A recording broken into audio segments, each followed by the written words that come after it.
¿Y vos te endeudarías en dólares para pagar cuotas, por ejemplo? O comprarte un auto, como yo te hablaba el ejemplo de un auto. Te compras un auto, vale eso, $20.000. Y bueno, no sé cuánto llevarás, pero bueno, te endeudas en dólares. ¿Lo haces o no? No sé si para un auto, porque me parece que el auto en términos relativos está muy caro. Bueno, para una propiedad, sí. Pasa que yo estoy un poco grande para sacar un préstamo. O sea, yo quizás Pero, quiero endeudarme, pero el banco no me va a prestar, ¿viste? y Porque el banco no va. pero cuando decís que el auto está caro en dólares, y entonces cómo, y está bien, entonces ya estás contando una traba que tiene el gobierno con esta medida, que No, saca bueno, un blanqueo, pero los autos están caros en dólares. no, bueno, pero ese es mi Punto. análisis, pero no es el análisis. Vos fíjate que hay un boom A de ver, hay un boom de venta de autos porque ahora tenés autos, el año pasado no había, y porque hay crédito. claro. Entonces, y hay personas que no hacen un análisis en términos Pero, relativos o históricos y pero qué empiezan. quiere decir que el auto esté caro en dólares? ¿Que el dólar está muy barato o los autos van a tener que bajar de precio en pesos para que en dólares también estén más baratos? Y mirá, cuando vos comparás en términos regionales o internacionales el valor de un auto y el valor de un metro cuadrado, el metro cuadrado está barato. Ajá, Entonces ya decía que está adelantado el dólar porque el metro.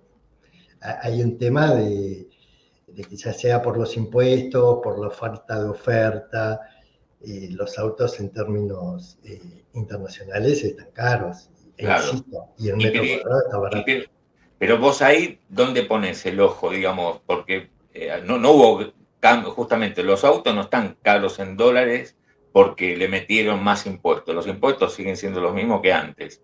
Lo que cambió fue que ahora tenés el dólar más barato que antes, entonces aumentaron en dólares.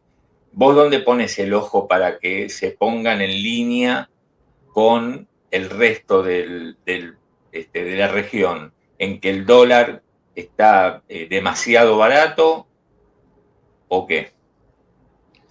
Bueno, es un tema complejo porque vos tenés, por empezar, temas micro del sector. Eh, para que una planta automotriz sea realmente rentable o eficiente, requiere una cierta cantidad de autos que se generen por mes. Son pocas las plantas que hay en Argentina que son realmente eficientes, ¿no? Quizás tenemos me estoy metiendo en un tema del cual no soy especialista, pero quizás tenés un exceso de plantas y como en algún momento un líder de este sector ha dicho que quizás debían compartirse las plantas. Entonces, yo creo que tenés un tema micro de la industria, Sí. después tenés un tema de carga impositiva y has tenido también un problema de escasez de dólares que te llevó a que no tuvieras Claro. autos importados y que no tuvieras las partes para hacer un auto en Pero solo definitiva, ¿no? terminamos hablando de los autos y está bien, digo, es cierto, vos no sos un experto en autos, pero lo que te quiero sí llevar es a lo que en realidad, si fueran que solamente los autos viésemos caros en dólares, lo más probable es que en vez de estar charlando nosotros dos, yo estaría charlando con un fabricante de autos, pero no son solamente los autos. La Argentina se ha vuelto cara en dólares. Digo, ¿cómo se resuelve eso? Mira, la Argentina se ha vuelto cara en algunos bienes y es barata en otros bienes. Eh, si vamos al tema general, vamos a la macro, es lo que te comentaba hace unos minutos atrás. Mm, Desde el punto de vista, para que el modelo sea sustentable requiere que tenga un equilibrio sustentable interno y externo. Con el superávit fiscal que está teniendo la Argentina y hasta ahora con la viabilidad política y social, parecería que el equilibrio interno es sustentable. Lo que está a prueba es el equilibrio externo y donde es indudable que este año la Argentina va a tener un déficit de cuenta corriente, mientras que el año pasado tuvo un superávit, y el año que viene probablemente tenga también un déficit. Entonces, más allá de si la Argentina está cara o no está cara en algún bien en particular, mi mayor preocupación es ver la viabilidad de la balanza de pagos, ¿no? Entonces hay un jugador central acá que es el sector energético. Se supone que en la medida que tengas un... ¿Cuál es la gran diferencia entre la Argentina de hoy y la Argentina de los 90? Y esto se lo saco a Dante Sica, que él sí es un especialista de economía real. En los 90 vos tuviste un shock de ingreso de capitales que te permitió cerrar el equilibrio externo, pero con inversión muy orientada y bienvenida en aquel momento a infraestructura, a servicios, que generaron un primer round de ingresos de capitales, pero después no generaron exportaciones. Después lo que generaron fue salida de dólares para pagar dividendos. Claro. En cambio, la oportunidad que tenemos hoy como argentinos, si es que el argentino lo aprovecha, es que estás teniendo inversiones en el sector energético y vas a tener inversiones en minería que te van a generar dólares. Entonces, vos tenés la posibilidad que a partir del 2027 la cuenta corriente vuelva a ser positiva, empujada por la balanza energética, y ya después que enganche el motor del sector minero. O sea, vos creés que esta Argentina digamos, que está cara en dólares, digamos, no sé, la comida es más cara acá que en otros países, digamos, incluso de la región. Por eso hay distintos indicadores que me parece que te marcan que estás quedaste caro en dólares. No sé, muchos empresarios que nosotros hablamos tienen problemas para exportar porque no le dan los números. No, pero yo ligado a esto, muchas veces traemos algún informe de lo que sale, viste, alguien se va de viaje y muestra en indumentaria lo que salen los productos en indumentaria o inclusive en consumo masivo en los supermercados, algo que antes era, no sé, impensado, ¿no? Que estés en Londres y que algo te esté saliendo igual o un poquito más barato que en Argentina, ¿no? Eso está pasando. Hace algunos días habíamos compartido un cuadro que había hecho Amílcar Collante, que es parte de acá del equipo de Ahora Play, economista, donde mostraba que justamente esto que estamos generando, que es buenísimo, que tiene mucho potencial, que es el ingreso por las exportaciones del sector energético, se lo comía de momento la salida por todo lo que tiene que ver con turismo, ¿no? Y ahí es como que decís, bueno, ¿hasta cuándo es sostenible esto, por lo menos?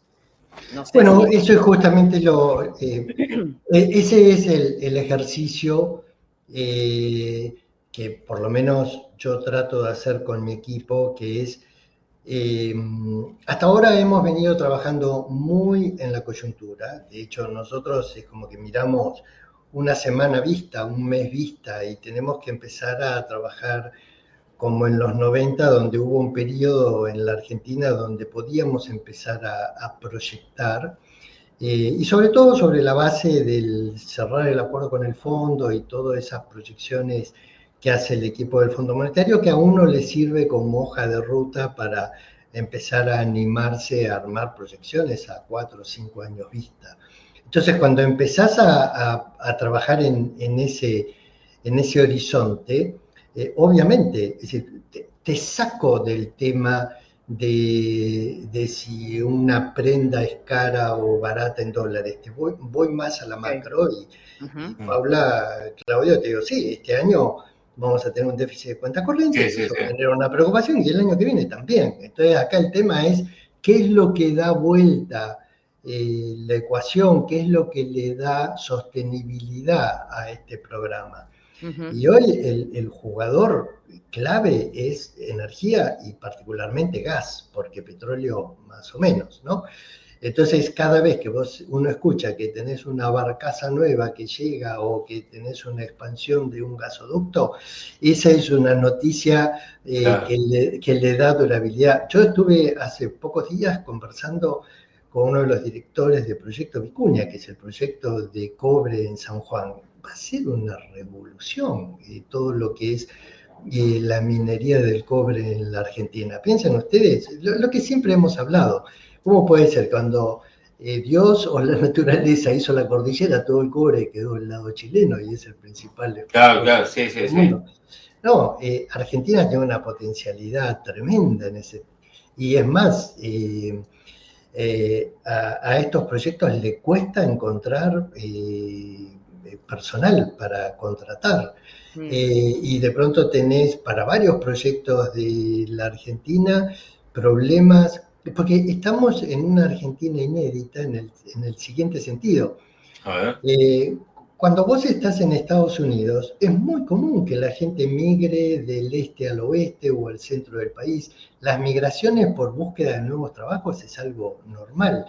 En la Argentina, salvo transitoriamente lo que fue el marco de Tierra del Fuego, que generó una migración transitoria de Córdoba, Catamarca, de distintos lugares hacia Tierra del Fuego, y no con una idea de generar un proyecto de vida, sino con un proyecto transitorio, que de hecho uno ve los desarrollos residenciales del sur. No es que han sido con la idea de que se instale la familia y desarrollar toda una vida ahí, pero sino la historia de la Argentina ha sido un movimiento de argentinos desde cualquier lugar de la Argentina hacia Buenos Aires, el conurbano, o Rosario y el conurbano de Rosario, ¿no? Hoy lo que tenemos es, en los próximos años, lo que vamos a tener es un movimiento, una tremenda demanda de oportunidades de trabajo, insisto, en San Juan, en Catamarca, en Jujuy, en Salta, en Mendoza. Entonces, es como que hay un cambio tan inédito en ese terreno, las empresas teniendo que reconvertir. ¿Qué le puedo vender o qué servicio le puedo ofrecer a aquel que está? Vos pensás que en el desarrollo de cobre tenés que construir una ciudad entera, tenés que construir rutas, tenés que construir las líneas eléctricas, es una revolución. O sea, vos lo que ves es quien hoy está trabajando, por ejemplo, en una textil en la provincia de Buenos Aires, y bueno, tal vez tenga que, digamos, esa textil tal vez cierre, porque no puede competir con la pilcha que entra de Asia más barata, y tenga que irse a laburar, a dar servicio, ofrecer algún servicio en alguna provincia minera. Eso sería un poco esas migraciones que vos estás bien imaginando. Sí. Estoy convencido de eso, porque hablo con aquellos que están liderando estos proyectos y tienen problemas de poder contratar gente. Es más, no hay infraestructura. La otra vez me comentaba una persona también, me dice, quiero trasladar una persona de Buenos Aires a determinado lugar del país y no quiere ir porque no hay colegio bilingüe, entonces no puede llevar a la familia. Hay un montón de desafíos, Claudio, Paula, que nos va a presentar la Argentina, y donde las empresas también se preguntan, ¿este es un proyecto de 8 años o es de 4 años con un cuarto año cortando clavos? Porque en base a eso son las decisiones que tomo y la energía que le pongo a este proceso de modificación de la Argentina, ¿no? Lo que pasa es que ahí, un segundo, Paula, lo que pasa es que ahí tenés justamente, digamos, porque el que hoy labura en una textil, yo digo textil porque es lo más obvio, ¿no? Y pierde el laburo, lo pierde, no sé, el mes que viene. Y vos lo que estás diciendo es, y bueno, tal vez sea un proceso económico donde el que perdió el laburo recién, en el mejor de los casos, lo puede volver a tener trabajo dentro de un tiempo, ¿no? No es que hay un traspaso. Vos estás tomando medidas para que ahora que la textil termine cerrando ahora. Y lo que vos estás diciendo, y bueno, mirá, si las cosas salen bien, si, digamos, se convalida el liderazgo político de Milei, ¿no? Pero bueno, no sé, hay que ver cómo socialmente se da ese proceso que estamos charlando acá, ¿no? En lo personal, Claudio,